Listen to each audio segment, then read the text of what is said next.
ቪዲዮ ጌም የምትጫወተው ጓደኛ ኮንክ የቪዲዮ ላንተ ነው። ቪዲዮ ጌም ላይ ለአንድ አመት ብታሳልፍ ካራክተርን ዴቨሎፕ ታደርገዋለህ፣ ታድጋለህ አይደለ? የሆነ አይነት ሌቭል ትደርሳለህ። ሌቭል 10 ልትደርስ ትችላለህ። በቃ ከነበርክበት የጌሙ ካራክተር በጣም የተሻለ ደረጃ ላይ ትደርሳለህ። ይህንን ማይንድሴት ወደ ትክክለኛ ህይወት አምጥተኸው ሙሉ ህይወትህን እንድትቀይረው በዚህ ቪዲዮ መጨረሻ ረዳሃለሁ። እዚህ ቪዲዮ ላይ ፎከስ ማድረግ ያለባችሁ 3 ፒላሮች ይኖራሉ። 3 ዋና ነገሮች ማለት ነው። እነዛ ነገሮች ላይ ፎከስ አድርጋችሁ በአንድ አመት ውስጥ ቪዲዮ ጌም ላይ አድጋችሁ ከምትመጡት ይልቅ ህይወታችሁ ላይ ትክክለኛ እውነተኛ ዓለም ላይ በአንድ አመት ውስጥ ሌላ ሰው ሆናችሁ እንድትገኙና ህይወታችሁን እንድትለውጡት ረዳችኋለሁ ማለት ነው። ሶ ቤዚክሊ ከመግባታችን በፊት ወደዛ ፒላር እኔ በጣም ከምታስቡት በላይ በጣም ቪዲዮ ጌም አዲክት ነበርኩ ማለት ነው። በጣም ነበር ቪዲዮ ጌም የምጫወተው። እኔ የምጫወተው ስፔሲፊክሊ ቪዲዮ ጌሙ ምንድነው ፎርትናይት የሚባል ቪዲዮ ጌም ነበርና ከምታስቡት በላይ 3 ሰዓት 6 ሰዓት ይሆናል ማጠፋበት ጌሙ ላይ ማለት ነው። 3 ሰዓት አይደለም 6 ሰዓት በላይ ነው እንደው እውነቱን ብነግራችሁ ማለት ነውና እዛ ቪዲዮ ጌም ላይ እጫወታለሁ በቃ ሌቭሌን እያሳደኩት የጎበስኩ ጌሙ ላይ እያሸነፍኩ መጣለሁ። በቃ የሆነ አይነት ማስኩሊን አግሬሽን አለ። ቪዲዮ ጌሞችም ተንኮላቸው በዛ ነው የሚይዟችሁ። የሆነ አሁን ወንድ ልጅ ስትሆኑ ምን አለ የሆነ ማሳካት ትፈልጋላችሁ፣ ማሸነፍ ትፈልጋላችሁ።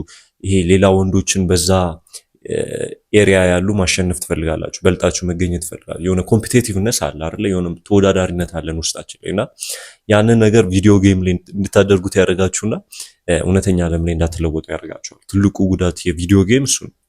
የዛለት አድጋለሁ 6 ሰዓት 7 ሰዓት አሳልፋለሁ። ኔትወርክ ምናምን የተቸገርኩ የሆነ በቃ ክሊር የሆነ ኔትወርኩ የራሱ የተስተካከለ ሆኖ ምናምን ነፃ ሆኜ ደስ እያለኝ የምጫወተው ነገር ሳይሆን በቃ የሆነ የከበደኝ ራሱ የምጫወተው ነገር ነው ማለት ኔትወርክ እየተቸገርኩ ዋይፋይ ምናምን አጥፉ አታጥፉ እያልኩ ከቤተሰብ ጋር ምናምን በጣም የጫወት ሰው ነበርኩና ምንድነው እዛ ሰዓት የተፈጠረ የነበረው እውነተኛ ዓለም ላይ ግን እያደግኩ ነበር። እውነተኛ ዓለም ላይ ግን ራሴን በመስቶት ሳየው ኮንፊደንስ የለም፣ ከሰዎች ጋር መግባባት ጭራሹንም አልችልም። በቃ ይሄ እንደዚህ ፖስቸሬ በጣም ብልሽት ወጥቶ ነበረ። ራሴን አልንከባከበውም፣ በጣም ራሴን ጥዬው ነበረ። እውነተኛ ዓለም ላይ የሆነ ያደግኩት ያወቅኩት ነገር የለም። እውነተኛ ዓለም ላይ የሚጠቅመኝን ነገር ያደረኩት ነገር የለም። እንደውም ትንሽ የጠቀመኝ ብዬ ማስበው እንግሊዘኛ ማውራት ነው ማለት ኦንላይን እስከ ውጭ ሀገር ሰዎች ጋር ስለሆነ የምትጫወቱት እንግሊዘኛ ይበልጥ እንደወራን ያደረገኝ፣ ግን እሱም ጠቅሞኛል ብዬ አላስብምና ህይወቴ ላይ በጣም አቅሜንና ታይሜን ወስዶ ሙሉ ነገሬን የነጠቀኝ ነገር ቢኖር ቪዲዮ ጌም ነበር በዛ ሰዓት። ለምን እንዳልኳችሁ ከ6 ሰዓት በላይ ያጠፋው ጭንቅላቴ ድንዝዝ ብሎ ነበር። በጣም ኃይለኛ የሆነ ዲፕረስድ የሚባል ስቴት ውስጥ ነው የገባሁት የነበረው። በጣም ቪዲዮ ጌም አበዛለሁ። ከዛ በኋላ የሆነ አቅም ሞቲቬሽን ታጣላችሁ። እውነተኛ ዓለም ላይ ተነስታችሁ ስፖርት መስራት የለ ምን የለ በቃ የሆነ ምንም አይነት ሞቲቬሽን የማይኖራችሁ ተነስታችሁ ነገር ለመስራትና ቪዲዮ ጌም በጣም ጎርቶኝ ነበር በዛ ሰዓት ማለት ነውና ያንን ፕሪንሲፕል ግን ያ የቪዲዮ ጌም ካራክተራችሁን ዴቨሎፕ ለማድረግ እየሞታችሁ አንዳንዴ ፌል ታደርጋላችሁ፣ አንዳንዴ በጣም ሌቭሉ ይከብዳችኋል፣ ግን እንደምንም ብላችሁ ታልፉታላችሁ።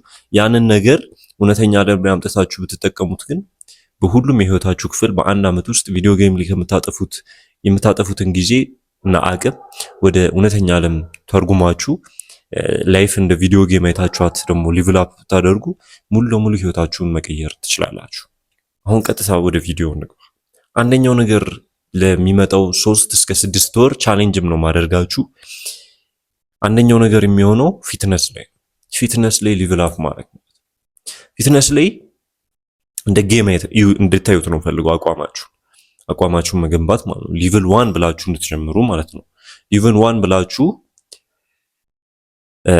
ፊትነስ ላይ አሁን ያማረ አቋም አሪፍ የሆነ አቋም ለመገንባት ምን ነው የሚያስፈልጋችሁ?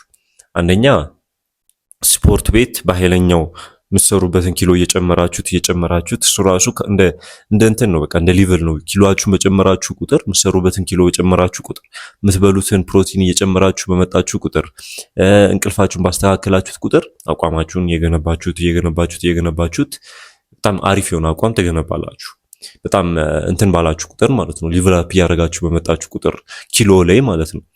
ያንን ፕሪንሲፕል ፊትነስ ላይ ብትጠቀሙት ለሚመጣው 1 ዓመት ከሊቭል 1 አቋም የሚባለው በቃ ይሄ የሆነ የሚያስጠላ ወይ ቀጭን ናችሁ አሁን ላይ ወይ ደግሞ ወፍራም ናችሁ ከዛ አቋም ወደ አትሊስት በትንሹ ማለት ነው ላጋንባችሁም ስለማልፈልግ ነው በ1 ዓመት ውስጥ በአንዴው ሊቭል 10 ትደርሳላችሁላችሁ አልችልም። በተለይ ስኬሉን ከሊቭል 1 እስከ ሊቭል 10 ባለው ነው ብናደርገው 10 የሚገርም አቋም 10 ከ10 የምትሰጡት አቋም ይኖራችኋል ብላችሁ ብታስቡት ከሊቭል 1 ወደ አትሊስት ሊቭል 4 ትደርሳላችሁ። 1 ዓመት ኮንሲስተንትሊ ስፖርት እየሰራችሁ ቢያንስ ከ5 እስከ 4 ቀን በሚሆነው የምትሰሩ በየሳምንቱ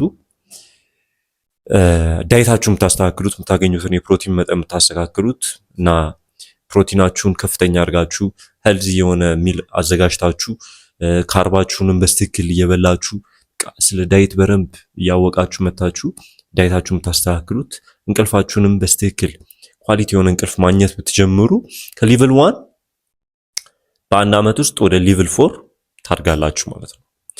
ለዛ ነው ላይፍን እንደ ቪዲዮ ጌም ይዩት።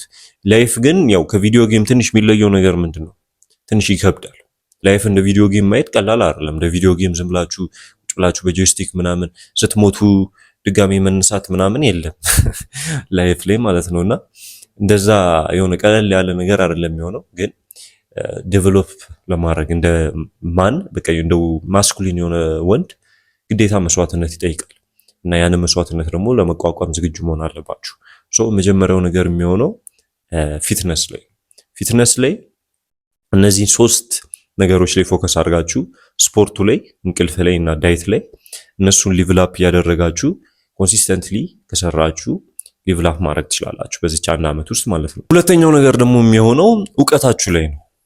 አሁን ብዙ ሰው ሊቭል 1 ያለ ወይ ደግሞ ሊቭል 2 በሉ ለምን ሃይ ስኩል ጨርሳችሁ ወይ ደግሞ ኮሌጅ የሚጨርሳችሁ ሰዎች ልትኖሩ ትችላላችሁ። ሊቭል 2 ላይ ነው ያቆማችሁት። ብዙ ሰው በቃ ብዙ ያውቃል ብሎ ነው የሚያስበው እና በቃ ምንም ማወቅ ያለበትም አይመስሉም። ይሄ ደግሞ በቃ ሊቭል 2 ላይ ስታክ እንዲሆን ያደርገዋል። ዕውቀቱን ማስፋት ያቆማል ማለት ነው እና ዕውቀታችሁን ማስፋት ደግሞ በጣም ወሳኝ ነገር ነው። እንግዲህ ወሳኝ ነው ብዬ ደግሞ ለመናገር ራሱ ይሄንን ማታውቁ ከሆነ ገና ሊቭል 1 ላይ ነው ያላችሁት ከይቅርታ ጋር ማለት ነው። ለምን ዕውቀታችሁን ባሰፋችሁት ቁጥር ምንድነው እንግዲህ ሁሉም ነገር ላይ ካራክተራችሁ ላይ ህይወታችሁ ላይ የተለወጣችሁ ነው የምትመጡት። በሁሉም ነገር ዕውቀታችሁን ባሰፋችሁት ቁጥር በዕውቀታችሁ ልክ ነው የሆነ የምትደርሱበትም ቦታ የሚለካውና ዕውቀታችሁን ማስፋት ደግሞ ለሚመጣው አሁን እንዳልኳችሁ 1 ዓመት ምን ታደርጋላችሁ? ዕውቀት የምታገኙበት ነገሮች ይሄ ዕውቀት ስላችሁ ሪስፔክትፉሊ ይሄ የትምህርት ኤጁኬሽናል ምናምን ኮንተንት አይደለም። ይሄ ኤጁኬሽናል ትምህርት የሚባለው ይሄ ኖርማል ኤጁኬሽን አይደለም። ቤዚክ የሆነ ኖሌጅ ምናምን ይሄ ባዮሎጂ፣ ማትስ፣ ፊዚክስ ምናምን አይደለም ዕውቀት እያልኳችሁ ያለሁት። እኔ እያልኳችሁ ያለሁት ዕውቀት ምን አይነት ዕውቀት ነው? እናንተ ካራክተራችሁን ዴቨሎፕ የሚያደርገው ማይንድሴታችሁን ዴቨሎፕ የሚያደርገው ስለዚህች ዓለም እውነታ እንድትረዱ የሚያደርጋችሁ ዕውቀት፣ ሀቢታችሁን እንድታስተካክሉ የሚረዳችሁ ዕውቀት፣ ማይንድሴታችሁን ፋይናንሻሊ እናንተ የተሻለ ደረጃ እንድትደርሱ የሚረዳችሁን አይነት ዕውቀት ነው እያልኳችሁ ያለሁት። ለዛ ይህንን ስህተት እንዳሰሩልኝ ይሄ ኤጁኬሽናል ኮንተንት ኤጁኬሽናል ትምህርት ምናምን ይሄ መጽሐፍ ምናምን ማንበብ ይሄ የፊዚክስ ምናምን አይደለም እያልኳችሁ ያለሁት። ትክክለኛ እናንተን ፐርሰናሊ ዴቨሎፕ ሊያደርጋችሁ የሚችል በሁሉም ነገር ለምሳሌ አሁን 3 ነገሮች ብትመርጡ ማይንድሴት፣ ሀቢታችሁን፣ ፋይናንሻሊ እንድትለወጡ የሚያደርጋችሁ ነገር ነው ዕውቀት እያልኳችሁ ያለሁት። እነዚህ ነገሮች በምንድን ነው ማግኘት የምችሉት? 2 ነገሮች ነው ያሉት። አንደኛው ፖድካስት መስማት ትችላላችሁ። እንደዚህ አይነትም ዩቲዩብ ቪዲዮዎች ትንሽ ረዘም ያሉ ቪዲዮዎችን መመልከት ትችላላችሁ። ሁለተኛው ደግሞ መጽሐፎች ጠቃሚ የሚባሉ መጽሐፎችን ማንበብ ነው። እናንተ ዕውቀታችሁን ማስፋት በምትፈልጉበት ዘርፍ ማለት ነው።